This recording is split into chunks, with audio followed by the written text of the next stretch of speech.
২০২২ সালে ত্রিপুরা পুলিশের কনস্টেবল পদে ১,০০০টি শূন্যপদ পূরণের জন্য শারীরিক পরীক্ষা নেওয়া হয়েছিল। পরবর্তীতে লিখিত পরীক্ষা এবং মৌখিক পরীক্ষা শেষে এবছরের ২৩শে এপ্রিল চূড়ান্ত তালিকা প্রকাশিত হয়। সেই তালিকায় দেখা যায় এরকম কিছু বেকার যুবক যুবতী রয়েছে যারা ইতিমধ্যেই রাজ্য এবং কেন্দ্রীয় সরকারের অন্যান্য পদে কর্মরত। নিয়োগ প্রক্রিয়া দীর্ঘস্থায়ী হয় ইতিমধ্যে, যাদের অন্যান্য দপ্তরে এবং অন্যান্য পদে চাকরি হয়ে যায়। যারা এই কনস্টেবল পদে যোগদান করবে না, তাই তারা লিখিত পরীক্ষা এবং শারীরিক পরীক্ষা উত্তীর্ণ হওয়ার পর মৌখিক পরীক্ষা কিছু কম নাম্বার পাওয়ায় চূড়ান্ত তালিকায় উত্তীর্ণ হতে পারেনি।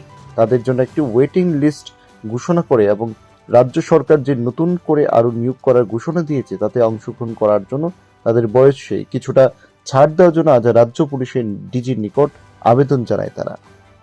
একটাই আমরা অনেকদিন দীর্ঘ 2022-এ আমরা ফিজিক্যাল ক্লিয়ার করেছিলাম, তারপর আমাদের রিটেন হয়, তারপর আমাদের ভাইভা হয়। তো সব কিছু ক্লিয়ার করার পর আমাদের মেরিট লিস্টটা বেরিয়েছিল এপ্রিল মাসের 3 তারিখে। তো এটা অনেক লেট হয়ে গেছে, প্লাস আমরা এখানে যে ক্যান্ডিডেটগুলি আছি সবার ওভারহেজ হয়ে গেছে আর কি। তো আমরা এটাই চাই, মাননীয় মুখ্যমন্ত্রীর কাছে একটাই দাবি চাই যে আমাদের একটু ওয়েটিং লিস্টটা যাতে দেওয়া হয়, কারণ আমাদের সাথে এরকম ক্যান্ডিডেট আছে যারা এসএসসিতে অলরেডি চাকরি পেয়ে গেছে। তো আমরা চাই যদি ওদের জায়গাতে আমাদের পোস্টগুলি দেওয়া হয় তাহলে আমাদের মতো পরিবারগুলি বেঁচে যাবে, প্লাস আমাদের ফিউচারটাও একটা জায়গায় যেয়ে পৌঁছবে। তো এই দাবিতে আমরা সম্মিলিত হয়েছি। আর আরেকটা দাবি, যেহেতু আমাদের যে ইন্টারভিউ প্রসেসিংটা অনেকটা লেট হয়েছে, 3 বছর লেগেছে, এটা যদি মুখ্যমন্ত্রী আমাদের এজ রিল্যাক্সেশনটা একটু দিত, নেক্সটে যেই আসবে 916টা পোস্ট আসবে ওরা জানিয়েছে, তো এটাতে যদি সবাইকে এজ রিল্যাক্সেশনটা দিত তাহলে সবাই উপকৃত হতাম, আমরা সবাই আবার ইন্টারভিউ দিতে পারতাম। আর এখন মূলত আমাদের একটাই দাবি, যারা আমাদের এসএসসি জিডিতে সিলেক্টেড হয়ে গেছে তারা আবার ত্রিপুরা পুলিশে সিলেক্টেড হয়েছে, ওদের জায়গাতে আমাদের যদি জয়েন করাতো তাহলে আমরা খুব উপকৃত হতাম। মাননীয় মুখ্যমন্ত্রীর কাছে আমাদের সবাই হাত জোর করে একটাই দাবি, স্যার প্লিজ আমাদের ওয়েটিং লিস্টটা দিন। যেহেতু আমরা এখানে যারাই আছি এখান থেকে যদি 2 জন 3 জন 5 জনও যদি চাকরি পাই, আমাদের পরিবার আমরা সবাই বেঁচে যাব। এই আবেদনে আমরা আজকে সবাই সম্মিলিত হয়েছি। আমরা আজকে হেডকোয়ার্টারে গিয়ে একটা অ্যাপ্লিকেশন করব, যদি ওরা আমাদের দিকে একটু তাকায় বা একটু যদি উপকার করেন তাহলে আমরা অনেকটা উপকৃত হব। সবাই মিলে এই দাবিতেই আমরা আজকে সম্মিলিত হয়েছি। পোস্টটা কি ছিল এবং কতগুলি পোস্ট ছিল? পোস্টটা ছিল ত্রিপুরা পুলিশ কনস্টেবলের 1000 পোস্ট ছিল।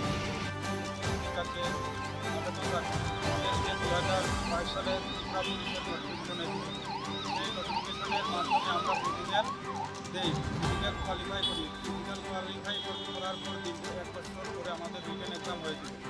রিটেন এক্সাম হওয়ার আরও দীর্ঘ 1 বছর পরে আমাদের ভাইভা হয়। ভাইভা কমপ্লিট হওয়ার পরে গত এপ্রিল মাসের 2 তারিখ ত্রিপুরা পুলিশের ফাইনাল মেরিট লিস্ট পাবলিশ করা হয়।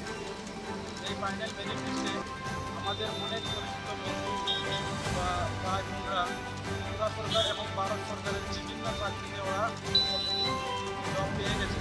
যেহেতু প্রচেষ্টা 2.5 থেকে 3 বছর থেকে সময় লেগেছে, এই মধ্যবর্তী সময় অনেকেই এসএসসি বা ত্রিপুরার আরও বিভিন্ন চাকরিতে ওরা যোগদান দিয়েছে, তাই ওরা বর্তমানে এখন অনেকেই জয়েন করবে না।